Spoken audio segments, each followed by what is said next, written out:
Hello students, आज हमें pharmacognosy के यूनिट 5 का टॉपिक पढ़ना है, जिसमें कि हमें कार्बोहाइड्रेट प्राइमरी मेटाबोलाइट्स पढ़ने हैं, यानी कि ऐसे प्राइमरी मेटाबोलाइट्स जो हमें प्लांट से ऑब्टेन होते हैं और जिनका जो नेचर होता है वो कार्बोहाइड्रेट नेचर होता है, यानी कि वो कार्बोहाइड्रेट फॉर्म में केमिकली प्रेजेंट होते हैं।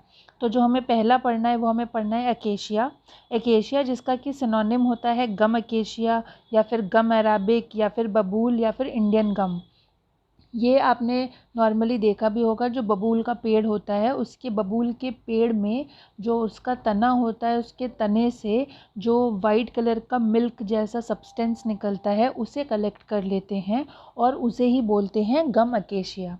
तो इसी के बारे में हमें आज डिटेल में पढ़ना है। बायोलॉजिकल सोर्स की अगर हम बात करें तो बायोलॉजिकल सोर्स जैसे कि मैंने आपको बताया कि जो आपका एकेशिया अराबिका प्लांट होता है, पेड़ होता है, बहुत थिक तने का ट्री होता है, उस ट्री के स्टेम में से, उसके ब्रांचेस में से कट लगा के उसमें से एक गमी टाइप का, एक वाइट गम टाइप का, मिल्की टाइप का सब्सटेंस जो है वो निकलता है। उस सब्सटेंस को कलेक्ट कर लेते हैं, उस सब्सटेंस को कलेक्ट करके ड्राई कर लेते हैं और यही जो है ये आपका इंडियन गम या फिर बबूल या फिर गम अकेशिया कहलाता है। जो गम अकेशिया होता है ये कॉम्प्लेक्स मिक्सचर होता है। इसमें ग्लाइकोप्रोटीन्स होते हैं, पॉलीसैकेराइड्स होते हैं और इसमें जो ओरिजिनल सोर्स ऑफ शुगर होता है वो अरेबिनोज होता है और राइबोज होता है। ये आप देख सकते हैं, इस तरीके का आपने बबूल का पेड़ जो है देखा भी होगा बहुत लोगों ने, कि बबूल का पेड़ ऐसा होता है दिखने में। अगर हम मैक्रोस्कोपी की बात करें तो जो कलर होता है वो टीयर्स मतलब जो कि बबूल के तने में से ड्रॉप करके उसका जो दूध जैसा सब्सटेंस निकलता है उसको हम यहाँ पे टीयर्स बोलेंगे। तो वो टीयर्स किस कलर के होते हैं? वाइट कलर के या पेल येलो कलर के होते हैं और कई बार क्रीमिश ब्राउन या रेड कलर के भी हो सकते हैं। ठीक है। The power of N of white pale yellow और brown light appear in appearance. ठीक है। जो ओडर होती है ये ओडरलेस होते हैं, इनमें कोई ऐसा खास कोई महक, बहुत स्ट्रॉन्ग महक नहीं प्रेजेंट होती है। और जो रिलेशनशिप होता है कलर और फ्लेवर का वो आपका प्रेजेंस ऑफ टैनिन्स की वजह से होता है। मतलब जो इसका कलर और जो फ्लेवर होता है वो इसमें केमिकल प्रेजेंट होता है टैनिन की वजह से ही इसको वो वाइट सा कलर मिलता है। टेस्ट की बात करें तो ये टेस्ट में ब्लैंड होता है, मतलब कोई ऐसा खास स्पेसिफिक टेस्ट नहीं होता है और म्यूसिलेजिनियस होता है। शेप एंड साइज़ की बात करें तो जो टीयर्स होते हैं वो यूजुअली स्फेरिकल या ओवल शेप के होते हैं और इसके अलावा जो उनका डायमीटर होता है वो 2.5 से 3 सेंटीमीटर का होता है।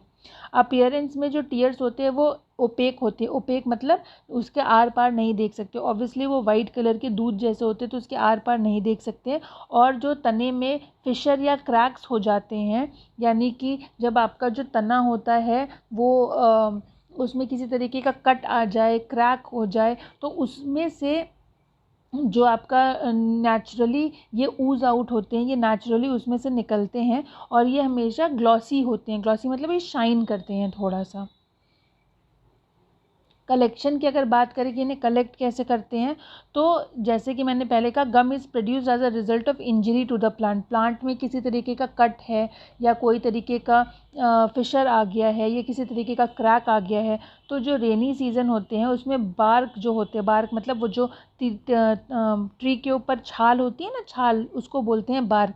तो बार्क जो होती है उसको ट्रांसवर्स कट किया जाता है और उसके बाद उसमें जो ब्रांचेस होती है उसमें एक्सपोज किया जाता है केम्बियम को, जिससे कि न्यू फ्लोएम टिश्यूज़ बन जाते हैं। 20 से 30 दिन में आप देखेंगे कि जो टीयर्स है, टीयर्स मतलब जो वाइट कलर का सब्सटेंस है वो कलेक्ट हो जाता है और वो बार्क के पीसेस में ऑर्गेनिक मैटर के फॉर्म में मिल जाता है। फिर उसको कलेक्ट करके उसको मतलब उसको खुरच के बाहर निकाल लेते हैं और फिर उसको कलेक्ट करते हैं, उसको सन में ड्राई कर लेते हैं। ड्राई करने के बाद वो जो आपका अकेशिया है वो गम अकेशिया के फॉर्म में हमें अवेलेबल होता है। जो अकेशिया होता है ये वाटर सॉल्युबल होता है और ये विस्कस या एसिडिक इन नेचर होता है। और इसके अलावा जो आपका अकेशिया होता है ये ऑर्गेनिक सॉल्वेंट और अल्कोहल में इनसॉल्युबल होता है, यानी कि ये पानी में तो आसानी से घुल जाएगा लेकिन जो आपके ऑर्गेनिक सॉल्वेंट्स हैं ये उनमें नहीं घुल पाता। केमिकल कॉन्स्टिट्यूएंट्स की अगर हम बात करें तो इसमें मेजर केमिकल कॉन्स्टिट्यूएंट्स अराबिन होता है, जो कि mixture of calcium, magnesium, potassium salt of Arabic acid का होता है। जो एकेशिया है ये ओरिजिनली जो है 4 मेनली कॉन्स्टिट्यूएंट से मिलके बना था, यानी कि अराबिनोज, गैलेक्टोज, रहमनोज एंड ग्लूकोरिनिक एसिड। ठीक है। अब जो आपका अरेबिया है इसको जब हम हाइड्रोलाइज करते हैं, यानी कि 0.01 H2SO4 से हम इसमें ऐड करते हैं, तो वो क्या करता है, वो कंबाइंड प्रोडक्ट को रिमूव करने में हेल्प करता है, जो कि आपके अराबिनोज हैं और गैलेक्टोज हैं। जबकि जो रेसिड्यू प्रोडक्ट होते हैं गैलेक्टोज और ग्लूकोनिक एसिड वो एज इट इज़ रहते हैं। यानी कि जो 2 प्रोडक्ट हमें यहाँ पे मिलते हैं वो 3:1 के रेशियो में होते हैं। 3:1 के रेशियो का क्या मतलब हो गया कि जब हमने हाइड्रोलाइज किया तो जो अराबिनोज और गैलेक्टोज है वो 3 के रेशियो में होगा, और जो आपका गैलेक्टोज और ग्लूकोनिक एसिड है ये आपका 1 के रेशियो में होगा। किस तरीके से हम आइडेंटिफाई कर सकते हैं कि जो एकेशिया है वो एकेशिया ही है? कुछ केमिकल टेस्ट लगाते हैं हम इसके लिए। पहला टेस्ट होता है लेड एसीटेट टेस्ट। ये एक एक्वस सोल्यूशन लेते हैं हम इसमें एकेशिया का, और एक्वस सोल्यूशन यानी कि आपने थोड़ा सा एकेशिया लिया, उसको पानी में घोल के एक सोल्यूशन बना लिया, और इसके बाद आपने इस सोल्यूशन में लेड एसीटेट को डाला। जैसे ही आप इसमें लेड एसीटेट डालेंगे वाइट प्रेसिपिटेट फॉर्म होना शुरू हो जाएगा, और अगर आपको वाइट प्रेसिपिटेट मिल रहा है इसका मतलब है कि एकेशिया प्रेजेंट है, confirms the presence of acacia. दूसरा होता है आपका बोरेक्स टेस्ट। बोरेक्स टेस्ट में भी हम यही करते हैं, हमने एक एक्वस सोल्यूशन लिया एकेशिया का, ठीक है, और उसके बाद हम क्या करते हैं, उसको बोरेक्स से, बोरेक्स का जो पाउडर होता है उससे ट्रीट करते हैं। ठीक है। An aqueous solution of acacia affords a stiff translucent mass on treatment with borax. जब आपका जो ट्रीटमेंट के बाद आपको एक मास टाइप का सब्सटेंस मिलेगा, मतलब वो रिएक्ट करके एक जेली टाइप का या मास टाइप का बना लेगा, जो कि हार्ड होगा, स्टिफ होगा और ट्रांसलूसेंट होगा। ट्रांसलूसेंट मतलब कि एकदम आर पार तो उसके नहीं देख सकते हैं, लेकिन उसके आर पार थोड़ा थोड़ा देख सकते हैं। ठीक है, हल्का सा वो ब्लरी ब्लरी सा होगा। तीसरा जो टेस्ट होता है वो होता है blue colouration due to enzyme. जब आपका एक्वस सोल्यूशन एकेशिया का होता है उसको हम अगर बेनिजिडिन इन अल्कोहल के साथ ट्रीट करें और हाइड्रोजन परऑक्साइड ऐड करें तो एक डिस्टिंक्ट ब्लू कलर जो है वो मिलता है, जो कि प्रेजेंस ऑफ एंजाइम को इंडिकेट करता है। यानी कि जो एकेशिया में एंजाइम प्रेजेंट होते हैं वो एंजाइम जो है वो रिएक्ट करते हैं, किस चीज़ से रिएक्ट करते हैं, बेनिजिडिन जो होता है उससे। तो जब हमारा एकेशिया में बेनिजिडिन को अल्कोहल में मिला के फ्यू ड्रॉप्स डालते हैं और हाइड्रोजन परऑक्साइड को डालते हैं तो एक ब्लू कलर का कलर, मतलब ब्लू डिस्टिंक्ट कलर फॉर्म हो जाता है। अगर ब्लू डिस्टिंक्ट कलर फॉर्म हो गया है इसका क्या मतलब है कि आपका एकेशिया जो है वो प्रेजेंट है।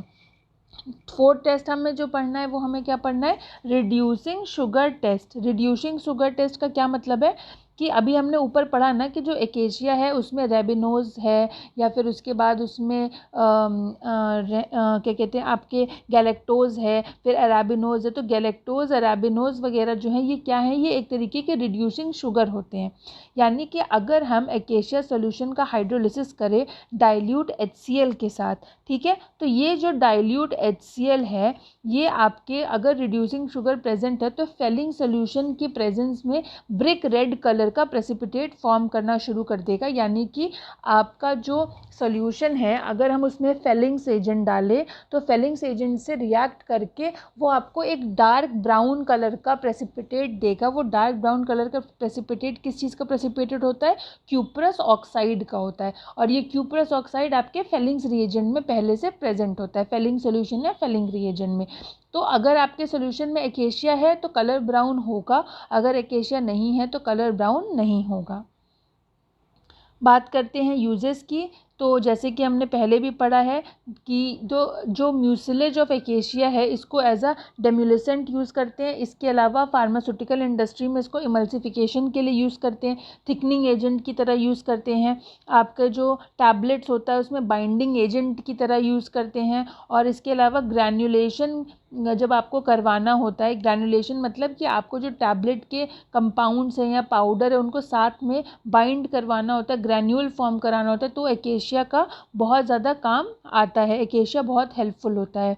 इसके अलावा it is use in conjunction with gelatin to form coacervates for micro encapsulation of drug. जब हमें ड्रग का माइक्रो इनकैप्सुलेशन करना होता है, माइक्रो इनकैप्सुलेशन मतलब ड्रग को हमें किसी एक ऐसे पार्टिकल के फॉर्म में इनकैप्सुलेट करना होता है ताकि जो ड्रग है वो सेफ़ रहे, प्रोटेक्टेड रहे, तो ऐसे में हम क्या कर सकते हैं, जेलाटिन और एकेशिया का एक मिक्सचर बनाते हैं और उस मिक्सचर में हम हमारे ड्रग को इनकैप्सुलेट कर सकते हैं।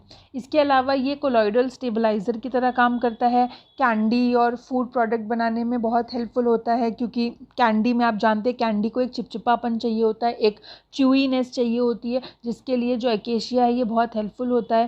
फार्मास्यूटिकल्स में ये as a stabiliser for emulsion use होता है। आपके जो टैबलेट होता है उसकी कोटिंग के लिए, आपके जो कफ सिरप्स या कफ ड्रॉप्स होते हैं उसमें भी एज अ इंग्रेडिएंट यूज़ होता है।